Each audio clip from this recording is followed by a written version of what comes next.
नमस्कार मित्रों, आप सबका आपके अपने चैनल वे टू माइथोलॉजी में भव्य स्वागत। मित्रों, आज कारगिल विजय दिवस है। जी हाँ मित्रों, आज ही के दिन यानी 26 जुलाई के दिन 1999 में हमें ये विजयश्री मिली। तब से हम लोग हर बार 26 जुलाई को कारगिल विजय दिवस के रूप में मनाते हैं। मित्रों, आप सब लोग इस कहानी को बहुत जानते होंगे, तमाम सारी मीडिया में आया, तमाम सारे उसमें पिक्चरें बन गई हैं अब इसकी। लेकिन हम एक सोल्जर के पर्सपेक्टिव से आपको बताएंगे कारगिल में क्या हुआ था, युद्ध का क्या मतलब था, कैसे हुआ, क्यों हुआ, किसका विश्वासघात। क्योंकि मैं भी उस समय उसी पर्सपेक्टिव में डिटेल था, वही मेरा भी सेक्टर था जहाँ से मैं ऑपरेट करना था। और मेरा ये सौभाग्य था कि मुझे देश के लिए, मातृभूमि के लिए कुछ करने का मौका मिला और मैं जितना कर सकता था उससे भी ज़्यादा कर सका। और आज भी उस बात के लिए अपने आप को धन्य समझता हूँ कि मेरा जीवन सफल हुआ। कम से कम जिस काम के लिए मुझे लगाया गया था उसमें बहुत अच्छी तरह सफलता मिली। और हम लोग हमेशा जो टास्क दिए गए उसको टाइमली अचीव किया। और इसके बारे में मैं आपको बताना चाहता हूँ कि पाकिस्तान, जैसा आप जानते हैं, नाम तो पाकिस्तान है लेकिन वो क्या है, ना पाकिस्तान है एक्चुअली। पाक उसके शोभा नहीं देता, पाकिस्तान के बजाय ना पाकिस्तान होना चाहिए। क्योंकि वो ऐसा देश है, ऐसे लोग हैं, ऐसा समाज है जो अपनी बात पर भी नहीं खरे उतरते। हमेशा गद्दारी, हमेशा धोखेबाजी, हमेशा पीठ में खंजर भोंकना और हमेशा आपको खाई में ढकेल देना। अरे उसकी क्या बहादुरी करें, क्या बारात करें। हम तो भारतवासी हैं, हम लोग चाहते हैं कि ऐसा हमारा दुश्मन भी, वो भी हमारे स्टैंडर्ड का हो। कहते हैं ना, हाथ में खंजर नहीं, आंखों में पानी चाहिए। ऐ मेरे दोस्त, हमें दुश्मन भी खानदानी चाहिए। ऐ मेरे दोस्त, मुझे दुश्मन भी खानदानी चाहिए। पाकिस्तान को तो हमें दुश्मन बोलने में भी शर्म आती है, क्योंकि हर जगह गद्दारी, हर जगह बेईमानी, हर जगह चीटिंग, हर जगह झूठ बोलना, हर जगह रॉन्ग प्रेजेंटेशन देना, यही उसका है। मित्रों, आप सब जानते हैं पहली बात कि इस कारगिल के युद्ध में हमारे 527 जवान वीर गति को प्राप्त हुए थे। में 527 में आर्मी मैक्सिमम थी, एयरफोर्स और नेवी के थोड़े थोड़े लोग थे।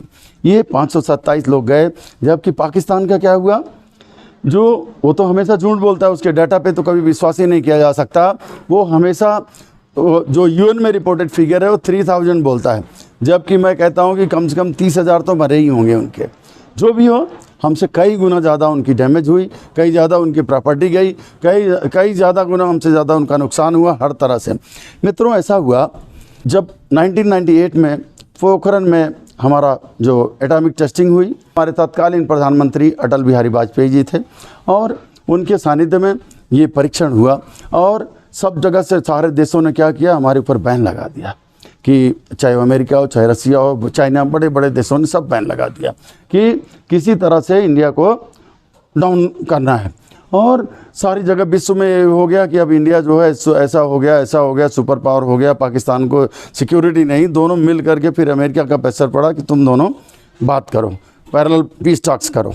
पीस टॉक्स के लिए जब वाजपेयी जी को बताया गया, वाजपेयी जी ने बोला ठीक है, मैं स्वयं पाकिस्तान जाता हूँ।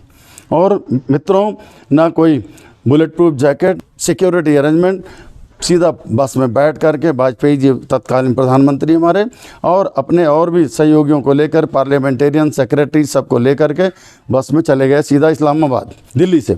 और वहाँ गए, वहाँ उन लोगों ने दिखावे के रूप में बहुत सारी आवभगत की और वाजपेयी जी को 21 तोपों की सलामी दी गई पाकिस्तान में। वाजपेयी जी और उनके साथ जो मंत्रिमंडल था सब गदगद हो गए कि वाह, सारी दुनिया ने सराहना हुई कि वाह वाह वाह वाह, अब दोनों में शांति जरूर आ जाएगी, दोनों देशों के बीच में। लेकिन क्या हुआ, रिजल्ट क्या हुआ, ढाक के वही 3 पद जो हमेशा होता है, मन में राम बगल में छुरी। वाजपेयी जी ने कहा कि पाकिस्तान ने मेरी पीठ में खंजर झोंक दिया। हम तो बड़े भाई का रिश्ता लेके गए थे, हम बड़े भाई हैं, तुम आओ नवाज शरीफ, आओ मिल जाओ। नवाज शरीफ कहते हैं कि हमें तो कुछ मालूम नहीं था, ये जो उस समय के आर्मी चीफ थे जनरल परवेज मुशर्रफ, उनकी मिस प्लानिंग थी। अब जो भी है, दोनों की मिलीभगत कुल मिलाकर के हुआ कि युद्ध के लिए ये झेलना पड़ा दोनों देशों को, इसकी भी बीच का छोटा सा युद्ध के रूप में। वहाँ से जब ये लौट के आ गए इस्लामाबाद से पूरे मंत्रिमंडल के साथ, यहाँ चारों तरफ बल्ले बल्ले खूब खुशियाँ मनाई जा रही। यस, पीस अकार्ड, दिस अकार्ड, दैट अकार्ड, सारे अकार्ड दोनों पक्षों से बायलैटरल सब चल रही है। और पाकिस्तान अंदर ही अंदर पूरी प्लानिंग कर रहा था। करगिल के क्षेत्र में ये था, दोनों देशों के बीच में अंडरस्टैंडिंग थी, इंडिया पाकिस्तान दोनों के। जब पीक विंटर आ जाता था उस समय दोनों फौजें लौट के अपने चली जाती थी वापस, मतलब कारगिल क्षेत्र से विड्रा हो जाती थी। इंडिया भी विड्रा कर लेता था, पाकिस्तान भी। यही हुआ 98 में भी। इन दोनों तरफ से घोषणा हो गई, दोनों देशों के कमांडर्स की अलग अलग बैठक हुई, दोनों ने ठीक है विड्रॉल के लिए सहमत दे दिया, ठीक है we are withdrawing our forces. और इंडिया वाला जो बोलते हैं वही करते हैं, वही कहते हैं, वो अपना विड्रा करना शुरू कर दिए मतलब। और वो पाकिस्तानी जो थे वो अपना विड्रा तो कम कर रहे थे, रीइंफोर्स ज़्यादा कर रहे थे। दिन में जितने को विड्रॉल दिखाते थे कि हमारे भी फौजी जा रहे हैं, हमारा भी सर सामान जा रहा है, उससे ज़्यादा रात को भर लेते थे, क्योंकि उनकी मंशा कुछ और थी। और एक दिन ऐसा आया जब हमारे सारे फौजी सब चले गए और ये लोगों ने हमारे लोगों ने सोच लिया कि अब खाली हो गया, अब वहाँ पे कोई नहीं, पाकिस्तान का भी नहीं होगा। And we slept tightly. हालांकि हेलीकॉप्टर रेकी करते रहते, चीता हेलीकॉप्टर वहाँ पे उस जोन में, दूसरे हेलीकॉप्टर इतने ज़्यादा सक्सेसफुल नहीं थे और लोकल रेकी के लिए लगा रखा था, रेकी होती थी। लेकिन स्नोफॉल हो रहा है, पूरी बर्फ़ सब ढकी है, उसमें पता नहीं लग पाया actually gentleman, it is our intelligence failure, we should accept it. Intelligence हमारी पता नहीं लगा पाई कि वहाँ कोई है। और ये अपना अंदर ही अंदर जा कर के सारे पाकिस्तानी सोल्जर्स को, इन्फेंट्री को, पाकिस्तान इन्फेंट्री के जवान सा आ कर के वहाँ अंदर बैठ गए, मजदूरों को भी लाए और वहाँ बंकर्स, पक्के बंकर्स और पक्का भूज टाइप बना लिया, एकदम से सेफ, और ऊपर से कोई दिखाई भी नहीं देगा, इस तरह से करके कैनवासिंग भी कर दिया, कैमोफ्लाइजिंग भी हो गई, सब कुछ पता ही नहीं, अंदर पूरी प्लानिंग हुआ। यूँ कि 99 में फरवरी मार्च के महीने में उस एरिया में, जम्मू कश्मीर के पूरा लद्दाख के एरिया में सब जगह है, भेड़ चराने वाले लोग हैं, वो कबीला के लोग हैं, उनका धंधा ही वही, भेड़ बकरी पालते हैं, वही चराते, वही खिलाते रहते, वही बेचते खाते, वही उनका धंधा है, जन बच्चों के साथ चलते हैं। उनको जनरली उसमें गुज्जर टाइप के लोग हैं, पाल जैसे कहते हैं, वही लोग अपना वहाँ भेड़ चराते वहाँ भी पहुँच गए। वहाँ पहुँचे तो उनको एक्टिविटी दिखाई दी, क्योंकि हमेशा से वो लोग पुराने हैं, उनको मालूम है कि इस सीज़न में खाली रहता है। जब वही गडेरिए सिफर लोग वहाँ गए वो भेड़ों बकरियों को हाँकने के लिए, तो वहाँ बहुत सारे लोग दिखाई दिए।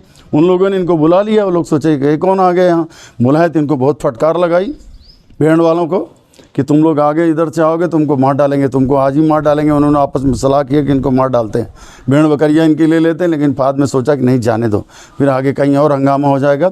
उनको छोड़ देना ही पाकिस्तान के लिए काल हो गया। और वो लोग अपनी भेड़ बकरियाँ ले लेके वहाँ से 3-4 दिन के बाद पहाड़ियों से उतरते आए, उस जगह पे पहुँचे जहाँ पे हमारे सोल्जर्स तैनात थे, आर्मी की चेक पोस्ट जहाँ थी उस समय। और वहाँ आकर के चेक पोस्ट पे जा कर के बताया, साहब फौजी साहब ऐसे ऐसे हो गया, ऐसे ऐसे देखा है हमने, वहाँ पे बहुत लोग हैं, हमको पकड़ लिया। वहाँ उनकी खाने की गाड़ी भी आई थी, वहाँ पे उस तरफ पानी का टैंकर भी खड़ा है, बहुत लोग वहाँ रह रहे हैं साहब। उन लोगों ने हमको बस जान से नहीं मारा, छोड़ दिया, बाकी धमकाए, मारे पीटे बहुत है, बोला इधर बताना मत किसी को। फिर क्या था, हनुमान जी को किसी ने जैसे बता दिया कि आप तो महान बलशाली हो, फिर आर्मी वाले अपना दौड़ लिए रेकी करने के लिए। पहले 2 जवान 4 जवान गए, पता लगा उनको ही मार डाला उन लोगों ने, क्योंकि तो तैयार बैठे थे, वहाँ तक पहुँच ही नहीं पाए रास्ते में, क्योंकि ऊंचाइयों पे इस तरह से थे, ये जब तक 17,000 फीट की ऊंचाई टेढ़ी मेढ़ी पहाड़ियों में चढ़ के जाएंगे, तब तक ऊपर से देख लिया और टारगेट को धाए मार दिया, लोग सो गए। और फिर दूसरे दिन फिर गई, फिर वही हाल हुआ। फिर बताया गया कि साहब इस तरह से कैसे कुछ हो रहा है, समबडी इज फायरिंग, और जो अप्रोच करने के लिए पहले वहाँ पहुँच रहा है वो मार दिया जा रहा है। फिर चीता हेलीकॉप्टर आए, उन्होंने दिखा, फिर लाइव देखा, फिर दूसरे एयरक्राफ्ट आए, फिर दूसरे फाइटर आए, सब जगह से रेकी करके सब पता लगा लिया गया कि yes there are lot of people staying inside this, इस एरिया में, जो खास करके टाइगर हिल, गिलगिट, बटालिक, तुर्तुक और तोलोलिंग की पहाड़ियों में। यही 4 मेन उद्देश्य था। और इस उद्देश्य के पीछे उनका क्या कारण था, उनके ठीक सामने पड़ता था national highway 1A। National highway 1A वहाँ की लाइफ लाइन है, जो लेह से कारगिल का राजमार्ग है चौड़ा सा। इनकी निगाह यही थी कि जब हम फुल्ली प्रिपेयर्ड हो जाएंगे तो सबसे पहले इस लेह राजमार्ग को उड़ा देंगे। इस नेशनल हाईवे को उड़ा दिया तो कहीं से इंडिया का अप्रोच नहीं रह जाएगा, ना उनकी फौज आ पाएगी, ना रसद, ना कुछ भी नहीं। और जहाज़ों की लिमिटेशन इतनी ज़्यादा है, 17,000 की फुट की टाइप है, किस तरह से उनका माल सप्लाई नहीं हो पाएगा। And we are already in safe position, हमारे पास सब कुछ है और जीत लेंगे हम लोग, ये उनका इरादा था। और उस जीतते ही उस कारगिल की टेरिटरी पर अपना कब्जा कर लेंगे, that was the main motto. हुआ इसका जस्ट उल्टा, उनको खाली करने के लिए बोला गया, नहीं खाली कर रहे हैं। हमारे जो राजनयिक थे इन लोगों ने अमेरिका को अप्रोच किया। अमेरिका चूँकि दादागिरी करता था सब चीज़ में, बिल क्लिंटन साहब थे उस समय, उनको बताया गया कि ये ऐसी ऐसी बात है। ये जब न्यूज़पेपरों में जो आया वो उस समय पढ़ा था, बता रहा हूँ आपको। अमेरिका के पास अच्छी टेक्नोलॉजी थी, नो हाउ था, टेक्निकल नो हाउ, सैटेलाइट्स थे, उससे उनको सब कुछ पता लग जाता। 99 में हमारे पास ना तो इतना इंफ्रास्ट्रक्चर था, ना ही इतना टेक्निकल एडवांसमेंट था, ना ही हमारे पास इतनी सुख सुविधाएँ थी। बस हम लोग ज़्यादा से ज़्यादा मैनुअल पे ज़्यादा जोर देते थे। इसी को सोचते हुए, ध्यान में रखते हुए, टेक्निकल एडवांसमेंट को सोचते हुए हमारे राजनयिक गए अमेरिका। यूएसए के प्रेसिडेंट को बताया कि ऐसी सी बात है, आप देख लीजिए, वहाँ से आप लोगों को पता लग जाएगा और पाकिस्तान क्या कर रहा है, क्योंकि पाकिस्तान का आका अमेरिका ही था, वही उनका मसीहा था कि आप क्या इतनी एड भी देते हो और देखो क्या कर रहा है हमारी टेरिटरी में घुस के। अमेरिका ने साफ मना कर दिया, no, it is your bilateral issue, आप लोग अपना देख लीजिए, हम कुछ नहीं कर सकते हैं। चले आए अपना खाली हाथ। इसी बीच पाकिस्तान के जो सैनिक थे वो एकदम लड़ाई के लिए तैयार की चारों तरफ। जब हमारी फ़ौजें भी चारों तरफ लगा दी गई, पूरे बटालिक सेक्टर को ही घेर लिया गया। तोलोलिंग पहाड़ियाँ, तुर्तुप और गिलगिट बटालिक, पूरे क्षेत्र में चारों तरफ पूरा आर्मी कॉम्बिंग ऑपरेशन टाइप के निकलेगा, कहाँ से जाएगा। एक तो ये था कि हम इनको मारेंगे, नहीं मार पाएंगे तो इनकी रसद बंद कर देंगे, आम सबमिशन सब कहाँ से सप्लाई जाएगा, राशन पानी कितने दिन का लेके बैठा होगा, एक दिन तो ख़त्म होगा ही। बट जैसे जैसे धीरे धीरे अप्रोच करते, इनको दिखाई नहीं देता कि दुश्मन कहाँ है। वो हिल्स टॉप में थे, छुपे हुए थे, फायरिंग करते थे और उनके पास स्टिंजर मिसाइलें थी, मिसाइलों को दाग देते थे और ख़त्म करके खुद अपना बंकर में जाके अंदर बैठ जाते थे। कुछ दिखाई नहीं देगा, कुछ भी नहीं, टोटली कैमोफ्लेज एवरीथिंग। पहाड़ों में सब कुछ, पहाड़ सफ़ेद सफ़ेद दिखाई दे रहा, बर्फ़ के बीच में। बड़ी क्रिटिकल सिचुएशन थी, व्हाट टू डू। फिर आर्मी ने तो अपना ऑपरेशन विजय लॉन्च किया था टू कॉन्कर दिस, और साथ में फिर देखा गया, फिर अप्रोच हुई, मीटिंग हुई, फिर एयरफोर्स को हाथ में लिया गया कि एयरफोर्स भी मदद करे, अपने फाइटर लगा करके बम्बार्डमेंट करे, वहाँ से मिसाइल फायरिंग करे। फिर एयरफोर्स जब आया, एयरफोर्स ने अपने ऑपरेशन का, उसमें कारगिल से रिलेटेड ऑपरेशन सफ़ेद सागर को अंजाम दिया, उसका नाम दिया। और फिर हमारे फाइटर उड़ने लगे चारों तरफ से। पहले मिग आए, मिग सक्सेसफुल नहीं हुए, मिराज आए, मिराज 2000, जिसको पाकिस्तान ने फ्रांस से ख़रीदने में मना कर दिया था, किसी काम का जहाज़ नहीं थे, पहले इंडिया ने ख़रीद लिया था। वही मिराज 2000 हमारे काम आए।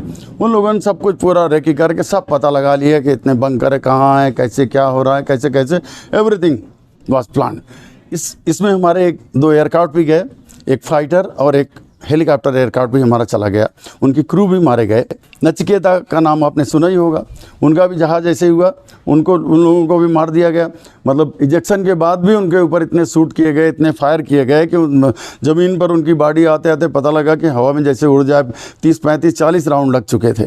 तो मतलब इतना ब्रूटल ये सब सीनरी चला। उसके बाद क्या हुआ, आर्मी एयरफोर्स तो प्ले कर रही थी, तीसरे दिन से नेवी भी लग गई। इंडियन नेवी शिप तैयार किया और उसको इंडियन ओशन में लाके लगा दिया इधर, और टारगेट कर दिया पाकिस्तान को, तुम्हारा इस्लामाबाद पूरी कंट्री उड़ा देंगे, if you come this side we will not leave you safe there. अब चारों तरफ से पाकिस्तान खुद गिर गया। जब इंडियन नेवी के जहाजी बेड़े आ गए, तमाम सारे इक्विपमेंट और एडवांस चीज़ों को लेकर के, और टारगेट उनकी तरफ कर दिया। अब पाकिस्तान की हैकड़ी थोड़ा काबू में आ गई। ऊपर से एयरफोर्स मार रहा है, इधर से इंडियन नेवी थामे है, और इधर आर्म फोर्सेस कर रही हैं अपना काम। वो फोर्स गन जो पहले कभी बहुत ज़्यादा क्रिटिसिज्म में थी, राजीव गांधी जब पीएम थे उस समय खरीदी गई थी।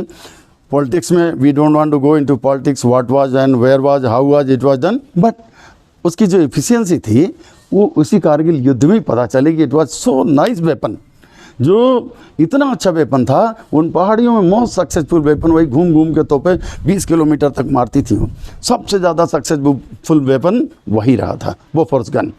फिर हमारे जहाज़ों का जब भी पता लगा, कुछ बंकर का पता लग गया कि अब बंकर्स वहाँ बने हुए हैं। बंकर्स क्या थे, पक्का स्ट्रक्चर जो माउंटेन के नीचे थे, इस तरफ तोड़ के गुफा टाइप, केव टाइप, उसके अंदर घुस जाते थे। अब वहाँ तक जो बम वगैरह गिराए जाते थे वहाँ तक पहुँच नहीं पाते थे, सेफ का सेफ रहता था, ऊपर ही सब खत्म हो जाता था। 17,000 फीट बहुत मीनिंग रखता है। फिर जब इन लोगों ने नहीं देखा, फिर then we have taken technology from Netanyahu, that is Israel. Israel ने बंकर ब्रेकिंग टेक्नोलॉजी दिया। हमारे एयरक्राफ्ट रातों रात गए, वहाँ से मॉडिफाई हो करके सब आए, और फिर एक के बाद फिर तो काल ही बरसा उनके ऊपर, सिर्फ काल। और 2 दिन के अंदर सब नेस्त नाबूद हो गए मित्रों, सब नेस्त नाबूद हो गए। अब प्रॉब्लम क्या है कि वहाँ जाए कौन देखने के लिए कि अभी जिंदा हैं कि मर गए हैं, क्योंकि वो ऊंचाइयों पे थे, दिखाई किसी को नहीं देते थे, वो हमको देख लेते थे नीचे वालों को। अब धीरे धीरे लेकिन फिर भी कॉम्बिंग करते करते आर्मी ऑपरेशन जब जारी रहा, धीरे धीरे जाते जाते सब जगह देखा बहुत सारा उनके पास मिसाइलें, उतने फायर्ड वेपन, उतने लॉन्चर्स, जो तमाम से एडवांस गन, तमाम सारे, और टैंक वैंक सब वहाँ पे रखे पड़े थे। मतलब ये थी स्ट्रैटेजी। वो कहते हैं ना, चौबे गए थे छब्बे बनने और दूबे बन के वापस आए। वो आए थे कारगिल लेने के लिए कि पूरा सेक्टर उनका होगा, अपने मिला लेंगे, और वो अपने मोर देन 3000 तो उनकी कोटेड फिगर है यूएन में, मोर देन 30,000 उनके सोल्जर्स डाइड हुए, और उनका सारा वेपन, आर्म्स, हथियार जितना था सब कुछ, गने, एडवांस गने, टैंक सैंक सब हम लोगों को तोहफे मिल गया। बारगेन में हमारे भी जो 527 गए, आर्मी ने भी एयरफोर्स मिला करके, उन सबको सत सत नमन। भगवान से हम लोग प्रार्थना करते हैं, हे भगवान उन 527 शहीदों की जहाँ पर भी आत्मा हो, उन सबको अच्छी पूर्ण गति देना और उनको सब तरह से सुख देना। और ये कृतज्ञ राष्ट्र उन्हें आज याद कर रहा है। हम लोग सदा कृतज्ञ भारतवासी उनको सदैव याद करेंगे, इतिहास हमेशा याद करेगा भारत का। मित्रों, जैसा कि आप लोग जानते हैं, ये छोटा सा एक सेक्टर का आप बोल सकते हैं कि युद्ध था। इस युद्ध के दौरान जो हम लोगों के अनुभव थे, यद्यपि एक सेक्टर का ही इन्वॉल्वमेंट था, एक सेक्टर में ही दोनों की तरफ से लड़ाई चल रही थी, लेकिन दोनों देशों की साख, दो आर्मी की, मिलिट्री की, आर्मी नेवी एयरफोर्स की साख, पैरामिलिट्री सब की साख दांव पे लगी थी। दोनों ने अपना पूरा मैक्सिमम पावर झोंक दिया था। लेकिन हम लोगों ने देखा, लोग जहाँ दूसरे देशों की फ़ौजों में गद्दारी होती है, भागते हैं युद्ध से कि अरे मैं जाऊँगा, मारा जाऊँगा। हमारे यहाँ क्या होता था, हमारे इंडियन सोल्जर जिसके लिए जाने जाते हैं, हम लोगों ने उसको एक्सपीरियंस किया। एक का नाम बोला जाता था कि एक कोई जाएगा इस जहाज़ में बैठ करके, उसके लिए 4 आ जाते थे। दूसरे के लिए अरे नहीं, आई विल गो। ऐसा नहीं कि लोग एडजस्ट करते थे कि अरे नहीं यार मैं कौन जाएगा, देयर इज़ डेंजर, वहाँ फायरिंग चल रही है, एयर शॉट में आ जाएंगे, इस कवरेज में आ गए, उस कवरेज, कोई नहीं। वी हैव सीन बहादुरी, वो मतलब रोम रोम में से इतना जोश आ जाता है, न नींद आती है, न भूख लगती, न पानी, बस भारत माँ की रक्षा के लिए सर पे कफन बांध करके सभी सिपाही निकल पड़ते हैं। और भारतीयों की, भारतीय वीरों की, भारतीय फौजियों की जो परंपरा है, वो अपनी जान तक लगा देते हैं। भूखों मरते रहेंगे, कई दिन से नहीं खाएंगे, लेकिन देश के लिए, मातृभूमि के लिए लड़ते रहेंगे, आखिरी सांस के आखिरी कतरे तक लड़ते रहेंगे और दुश्मन के नाक में दम कर देंगे। लेकिन अदर साइड क्या है, वो भगोड़े हैं, सरेंडर करने वाले। 71 में आपने देखा उनके 90,000 सोल्जर्स सरेंडर कर रहे हैं। अरे तुमको शर्म आनी चाहिए। उस समय हमारे ऐसे नेता थे, नहीं तो तुमको तो जेल में रखवा देते, तुम्हारी सब चीज़ ले लेते, सब कुछ लौटा दिया गया। हम बड़े भाई का रोल अदा करते हो और तुम हमारी गर्दन काटते हो। ये क्या है तुम्हारा, ये क्या है विश्वासघात। इसी विश्वासघात के सहारे मैं कहता हूँ तुम तो बिल्कुल पड़ोसी बनने के काबिल भी नहीं, दुश्मन कहलाने के भी काबिल नहीं। दुश्मन की भी तो कुछ स्टेटस होती है, खुल के आता है जो कुछ कर, तुम तो किसी काम के नहीं हो। तुम्हारा पाक तो बेकार नाम है, नापाक होना बहुत अच्छा लगता है तुमको। और हमें आज क्या करना चाहिए मित्रों, हम जीत तो गए, हर साल वर्षगांठ मना लेते हैं, जो शहीद हो गए उनको श्रद्धांजलि दे देते हैं, वही खाना पूर्ति करते हैं, तिरंगे लहराए जाएंगे, शहीदों पर जाके फूल माला चढ़ाया जाएगा। उसके बाद क्या होगा, सब लोग अपने अपने घर में गए, sleeping tightly, nobody bothers what is happening.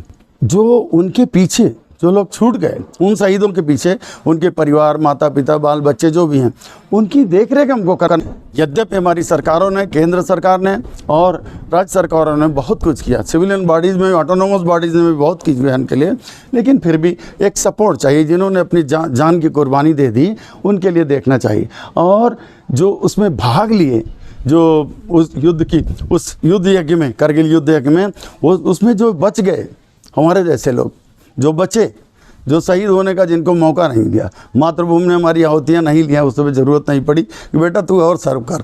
मतलब कि जो लोग बचे उनका क्या, उनसे कम से कम अगर वो सर्विस में है तो सबको प्रेरणा दे ही रहे हैं। रिटायर हो गए तो भी बैठे पर भी प्रेरणा दे रहे हैं कि जागो जागो प्यारे जागो। और उस जागो का मतलब केवल फौज तक नहीं, army navy air force paramilitary police सब तो एकदम चौबंद है, सब कुछ काम कर रहे हैं, सारी व्यवस्थाएं चाक चौबंद हैं। लेकिन कौन चाक चौबंद नहीं है, हमारे देश के नागरिक।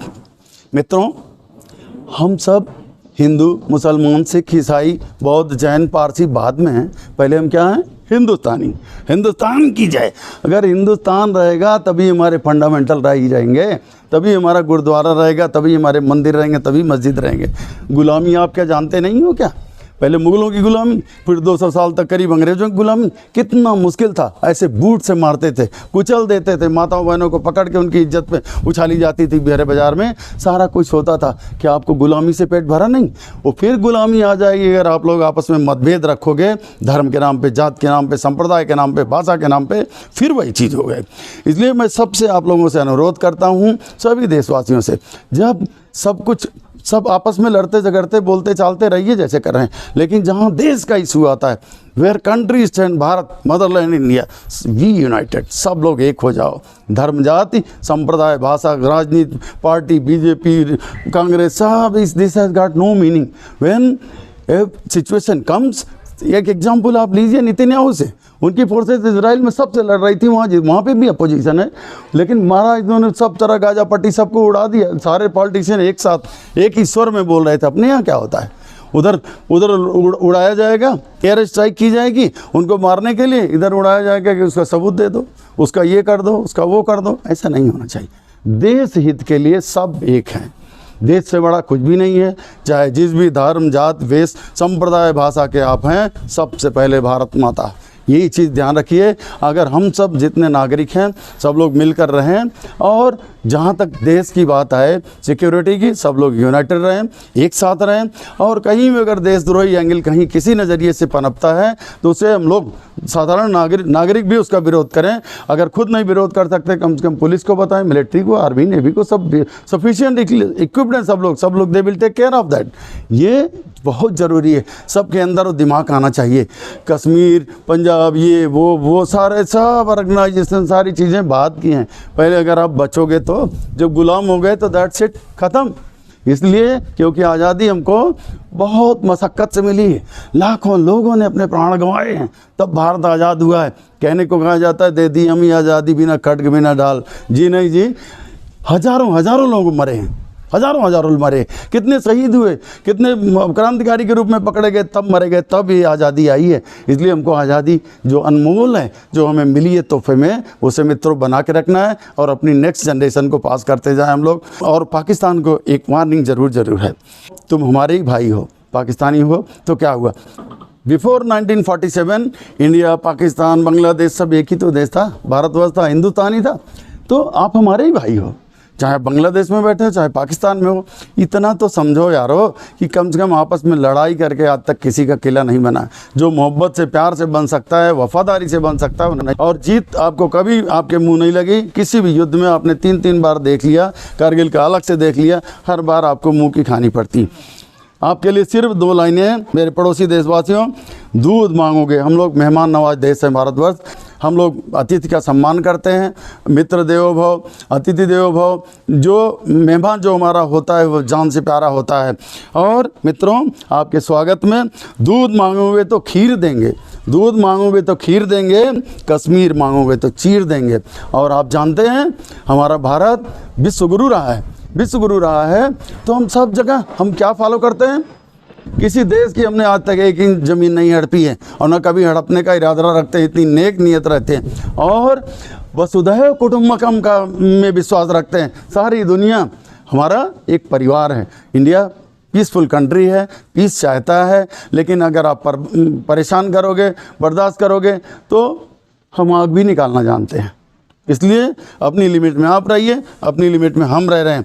बस इन्हीं शब्दों के साथ उन शहीदों की याद में 2 लाइनें।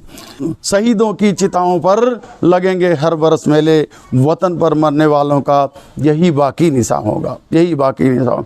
ऐ मेरे शहीदों, आप सबको सत तमम। ऐ मेरे प्यारे भारतवासियों, आप सबको विजय दिवस की बहुत बहुत बधाई। इस तरह राष्ट्रीय एकता में के सूत्र को ऊपर करिए ताकि इंडिया का झंडा, परचम और भी ऊंचा लहराए, और भी ऊंचा लहराए। इंडिया सबसे बड़ी ताकत बन के विश्व में उतरे। जय हिंद।